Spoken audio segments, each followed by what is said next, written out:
అత్యున్నత మాకు ప్రియమైన దేవుని బిడ్డలందరికీ ఈ ఉదయకాల సమయంలో మన ప్రభు అయిన యేసుక్రీస్తు శ్రేష్టమైన నామములో మీ అందరికీ శుభములు తెలియజేస్తున్నానండి. ఎలాగున్నారు? మీరు, కుటుంబాలు, పిల్లలంతా కూడా క్షేమంగా ఉన్నారు కదండి? క్షేమంగా ఉన్నారని మేము నమ్ముతున్నాం. మన ప్రభువుని ఇంటికాల సమయం అంతా కూడా మనల్ని కాచి కాపాడి ఈ దినమున మనకు బహుమానముగా ఇచ్చిండు కాబట్టి ఆయన పరిశుద్ధ నామానికి మహిమ కలుగును గాక. ఉదయకాల సమయంలో మనం వాగ్దానం కోసం ఎదురు చూస్తున్నాం కదా. పరిశుద్ధ గ్రంథాలు తెరిచినట్లయితే కీర్తనల గ్రంథంలో నుంచి 16వ కీర్తన 11వ వచనం. Psalms chapter 16 verses 11. కీర్తనల గ్రంథము 16వ అధ్యాయము 11వ వచనం. జీవ మార్గమును నీవు నాకు తెలియజేసేదవు, నీ సన్నిధిని సంపూర్ణ సంతోషము కలదు, నీ కుడి చేతిలో నిత్యము సుఖములు కలవు. Praise the Lord. దేవుని నామానికి మహిమ కలుగును గాక. ఈరోజు మనకి ఎంత మంచి వాగ్దానం దేవుడు ఈరోజు అనుగ్రహిస్తున్నాడంటే ఉదయకాల సమయంలో జీవమునకు పోయే మార్గము దేవుడు తెలియజేస్తాడంట. అవును కదా, మనము నరకానికి పోకుండా జీవనానికి పోవడానికి ఆయన మార్గమై ఉన్నాడు దేవుడు మనకి. నేనే సత్యమును జీవమును మార్గమునై ఉన్నాడు కదా అని చెప్పినాడు కదా మన ప్రభు. ఆయన జీవ మార్గమును నీవు నాకు తెలియజేసదు అని మన కీర్తనకారుడైనటువంటి దావీదు ఆయన అంటున్నాడు అనమాట. ఈ కీర్తన అంతా కూడా నీ సన్నిధిని సంపూర్ణ సంతోషము కలదు, నీ కుడి చేతిలో నిత్యము సుఖములు కలవు. దేవుని నామానికి మహిమ కలుగును గాక. ఈరోజు సంతోషము ఎక్కడ ఉంటుందయ్యా అంటే ఆయన సన్నిధిలో సంతోషం ఉంది అని చెప్తున్నాయి దేవుని లేఖనాలు. ఆయన ఎంతో అనుభవంతో మన పితృడైనటువంటి దావీదు ఈ కీర్తన రాస్తున్నాడు అనమాట. ఆయన ఎన్నో అనుభవాలు అనుభవించాడు. ఎక్కడ ఆయనకి సంతోషమో సంపూర్ణ సంతోషమో ఆయన సుఖములో ఎక్కడ కూడా దొరకలేదు, కానీ ఆయన యొక్క సన్నిధిలో సంతోషము అనుభవించినాడు, ఆయన సన్నిధిలో సుఖము అనుభవించినాడు. దేవుని నామానికి మహిమ కలిగిన గాక. ఈరోజు సంపూర్ణ సంతోషంగా ఉండాలి నేను నా కుటుంబం అని ఎన్నో వ్రతాలు చేస్తారు, ఎక్కడికెక్కడికో వెళ్తారు, అనేక మరి కోనేట్లో మునుగుతారు, వ్రతాలు చేస్తారు, తడిబట్టలతో దుల్లాడుతారు అనమాట. రోడ్డంతా కూడా ఎన్ని చేసినా కూడా మనకి సంతోషం అనేది రాదు. ఎక్కడా సంతోషం లేదు, ఎక్కడ సుఖముగా జీవించేటువంటి మనకి మార్గాలు లేవు. మరి దేవుని యొక్క సన్నిధిలో సంపూర్ణ సంతోషం ఉందంట. ఆయన కుడి చేతిలో నిత్యము సుఖములు ఉన్నాయి. ఈరోజు సుఖముగా జీవించాలంటే ఏం చేయాలయ్యా అని ఎన్నో ప్రయత్నాలు చేస్తాం, ఎన్నో ఆలోచనలు కలిగి చేస్తూ ఉంటాం కదా. సింపుల్. దేవుని యొక్క సన్నిధిలో ఆయన కుడి చేతిలో సంపూర్ణ సంతోషం ఉంది. ఆయన చేతులతో మనకు సమాధానం అనుగ్రహించాలి, సంతోషం అనుగ్రహించాలి. ఆయన అనుగ్రహిస్తే నిత్యము సంతోషకరంగా మనం ఉంటాం అనమాట. ఆయన అనుగ్రహించేటువంటి జీవితము మనకి జీవమార్గం అనుగ్రహిస్తాడు, సంతోషాన్ని అనుగ్రహిస్తాడు. ఆయన నీ సన్నిధిలో సంపూర్ణమైనటువంటి సంతోషం కలదు. దేవుని నామానికి మహిమ కలుగును గాక. ఎక్కడికి వెళ్ళినా కూడా మనకి సంపూర్ణ సంతోషం మనకు దొరకదండి.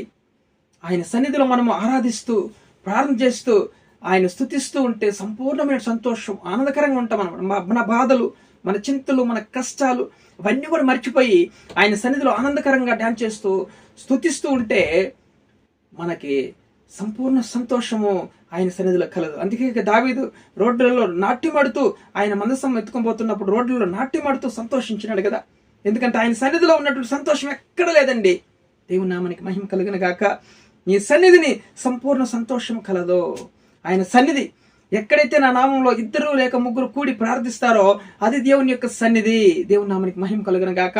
మనం ప్రార్థన చేస్తూ ఉంటే ఎంతో సంతోషంగా మనకి ఆనందకరంగా ఉంటుంది అనమాట. ఆ రోజంతా కూడా మన కుటుంబంలో సంతోషం ఉంటుంది, ఆనందం ఉంటుంది. కాబట్టి ఆయన సన్నిధిలో మాత్రమే సంపూర్ణమైన సంతోషం మనకు దొరుకుతుంది. ఈరోజు పిక్చర్కి వెళ్ళినంటే ఒక 2 గంటల సేపు సంతోషంగా ఉండొచ్చు. ఎక్కడికైనా టూర్కి షికార్కి వెళ్ళినామంటే 1 రోజు లేదా 2 రోజులు మనకి సంతోషంగా ఉంటామన్నమాట. మరలా ఎక్కడి నుంచి వస్తుంది సంతోషం? కానీ దేవుని సన్నిధిలో అలా కాదు. 1 రోజు 2 రోజులు ఉండే సంతోషం కాదు ఇది. కలకాలం నిత్యము భూలోకంలో పరలోకంలో సంపూర్ణ సంతోషము ఆయన సన్నిధిలో మనకు ఉందన్నమాట. భూలోకంలో ఆయన సన్నిధి మనం ఉంటే నిజముగా ఆయన సన్నిధిని మనం ఆహ్వానిస్తే సంతోషకరంగా ఉంటాం. పరలోకంలో కూడా ఆనందకరంగా సంతోషంగా ఉంటాము. అక్కడ దుఃఖము, ఏడుపు, పళ్ళు కొరుకుట, కష్టాలు ఏమి కూడా ఉండవు కదా. సంపూర్ణ సంతోషం ఉంది ఆయన సన్నిధిలో. మరి భూలోకంలో కూడా ఆయన సన్నిధి మనం ఆహ్వానించి ఆయన సన్నిధిని అనుభవిస్తుంటే సంపూర్ణ సంతోషం ఉంటుందండి. దేవుని నామానికి మహిమ కలుగును గాక. చూడండి, ఇప్పుడు 2వ సమూయేలు గ్రంథంలో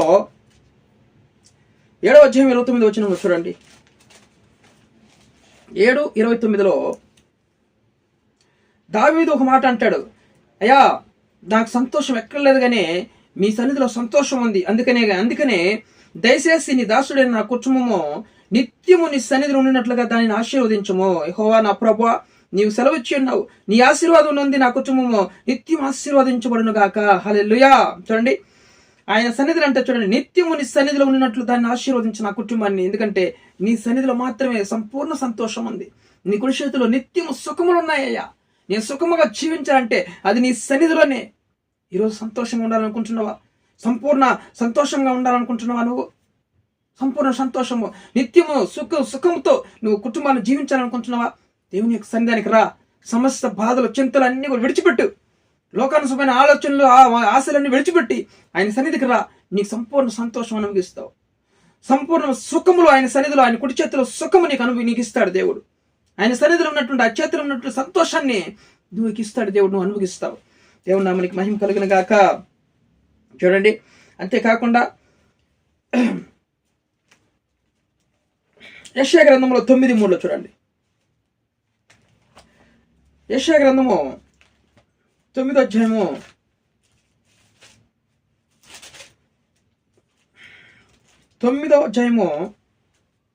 3వ వచనములో, నీవు జనమును విస్తరింపజేయుచున్నావు, వారి సంతోషమును వృద్ధిపరుచుచున్నావు. కోతకాలమున మనుషులు సంతోషించినట్లు, దోపుడు సొమ్ము పంచుకున్న వారు సంతోషించినట్లు వారు నీ సన్నిధిని సంతోషించుచున్నారు. చూడండి, ప్రజలు నీ సన్నిధిని సంతోషించున్నారని చెప్తుంది యెషయా ప్రవక్త చెప్తున్నాడు. నీ సన్నిధిని వారు సంతోషించుతున్నారు. వారి సంతోషాన్ని వృద్ధిపరిచే దేవుడు వింటున్నావు నువ్వు. మన సంతోషాన్ని ఎక్కువగా ఆశీర్వదించేది మన దేవుడే. వృద్ధిపరుస్తాడు. అత్యధికంగా మనకి సంతోషం, సమాధానం, సుఖం అనుభవించే సుఖమును మనకి కలుగు చేస్తాడు దేవుడు. కాబట్టి కోతకాలంలో మనుషులు సంతోషంగా ఎలాగుంటారంటే, దోపుడు సొమ్ము పంచుకున్న వారు ఎంత సంతోషంగా ఉంటారు. ఈరోజు నాకు ఎంత ఆస్తి దొరికిందని ఆనందంగా ఉంటారు కదా. అలాగా దేవుని యొక్క సన్నిధిలో, నీ సన్నిధిని వారు సంతోషించుతున్నారు. ఈరోజు దేవుని యొక్క విశ్వాసం ఉంచిన నువ్వు నేను ఆయన సన్నిధిలో సంతోషం ఉందని మనకు తెలుసు. ఆయన కుడి చేతిలో నిత్యం సుఖం ఉందని మనకు తెలుసు. ఈరోజు సంతోషాన్ని, సుఖాన్ని మనం అనుభవించబోతున్నాం. దేవుని యొక్క పరిశుద్ధ నామానికి మహిమ కలుగును గాక. ఆయన సన్నిధినే సంపూర్ణ సంతోషం కలదు. ఇంకొక మాట, 1 దినవృత్తాంతములో 16:27 వచనం చూడండి. 1 దినవృత్తాంత గ్రంథంలో 16:27 చూడండి. ఘనత ప్రభావంలో ఆయన సన్నిధిని ఉన్నవి, బలమును సంతోషమును ఆయన యొద్ద ఉన్నవి. హల్లెలూయా. చూడండి, బలమును సంతోషమును ఆయన యొద్ద ఉన్నవి, ఘనత ప్రభావంలో ఆయన సన్నిధిలో ఉన్నవి. చూడండి, నీ ఘనత కావాలంటే, నువ్వు సంతోషంగా జీవించాలంటే ఆయన సన్నిధినే ఉన్నాయి. ఆయన సన్నిధిలో మనకు సంతోషం దొరుకుతుంది. ఆయన సన్నిధిలో నిత్యం మనం సుఖముగా ఉంటాం అనమాట. ఆయన సన్నిధి మన కుటుంబంలో ఎప్పుడైతే ఉంటుందో, ఆయన సన్నిధి మనం ఎప్పుడైతే బయలుదేరుతామో నిత్యము మనం సంతోషిస్తాం, ఆనందంగా ఉంటాం అనమాట. సంతోషం లేదు నా కుటుంబంలో, ఎప్పుడు నేను సుఖాన్ని అనుభవించేదని ఇన్ని రోజుల నుంచి ప్రయత్నం చేస్తూ బాధపడుతున్నావు కదా. ఈరోజు తెలుసుకో, ఆయన సన్నిధిలో, దేవుని యొక్క సన్నిధిలో నిత్యము సంపూర్ణ సంతోషం ఉంది. ఆయన కుడి చేతిలో నిత్యము సుఖములు ఉన్నాయి. ఆయన అడుగు దేవుడిని, ఆయన చేతిలో నుంచి నీకు ఇస్తాడు దేవుడు. చేతులు సాపి నీకు ఇస్తాడు. ఆయన సంతోషాన్ని అనుభవించేటట్లు చేస్తాడు. సంతోషం, సుఖముగా నువ్వు నీ జీవితం అంతా కూడా, బ్రతుకు దినం అంతా కూడా సుఖంతో నువ్వు గడుపుతావు. ఆయన సన్నిధిని ఆహ్వానించు, ఆయన సన్నిధిలో చేరు. నువ్వు ఇప్పుడే ఇన్ని రోజులు తెలుసుకోలేకున్నావా, ఆయన సన్నిధిని ఆనందించు. దేవుని నామానికి మహిమ కలుగును గాక. వీడియో చూస్తున్న మీరు అందరూ కూడా దయచేసి సబ్స్క్రైబ్ చేయండి, లైక్ చేయండి, ఇతరులకు షేర్ చేయండి. దేవుడు మీ కుటుంబాలు దీవించును గాక. ప్రారంభం చేసుకుందాం. ప్రభా, మీకు స్తుతులు, స్తోత్రాలు తండ్రి. ఈరోజు మాకు ఇచ్చినటువంటి మంచి వాగ్దానం బట్టి వందనాలు ప్రభా. నీ సన్నిధిని సంపూర్ణ సంతోషము కలదు ప్రభా. నీ కుడి చేతిలో నిత్యము ఆయన సుఖములు ఉన్నాయని ఈరోజు మేము తెలుసుకున్నాం ప్రభా. జీవ మార్గంలో మాకు తెలియజేసే దేవుడి తండ్రి. జీవానికి పోయే మార్గము, నరకాన్ని మనం తప్పించి జీవానికి పోయే మార్గాన్ని మాకు తెలియజేసినందుకు నీకు వందనాలు ప్రభా. అదే మాదిరి మీ సన్నిధిలో సంపూర్ణ సంతోషం మేము తెలుసుకోవాలి ప్రభా. సంతోషం కోసం ఎక్కడెక్కడో తిరిగిన ఆయన సమయాన్ని వ్యర్థం చేసుకుంటూ, డబ్బును వ్యర్థం చేసుకుంటూ ప్రజలు నశించిపోతున్నారు యేసయ్య. ఈ మర్మాన్ని, సత్యాన్ని తెలుసుకొని అందరూ కూడా మీ సన్నిధానికి ఆహ్వానించడానికి సహాయం చేయండి. మీ సన్నిధికి పరిగెత్తుకుని రావడానికి కృప చూపించమని ప్రార్థిస్తున్నాం. సంఘంలో ఎవరైతే ఉద్యోగం లేదు వాళ్ళకి మంచి ఉద్యోగాలు తెచ్చండి. ఎవరికైతే వివాహం కాలేదో వాళ్ళకి మంచి వివాహం సమకూర్చండి. ప్రభావ మీ సన్నిధికి వస్తే నువ్వు సమస్తం అనుగ్రహించే దేవుడు తండ్రి. సంతోషం, సంపూర్ణ సంతోషం మీ సన్నిధిలో దొరుకుతుంది ప్రభావ.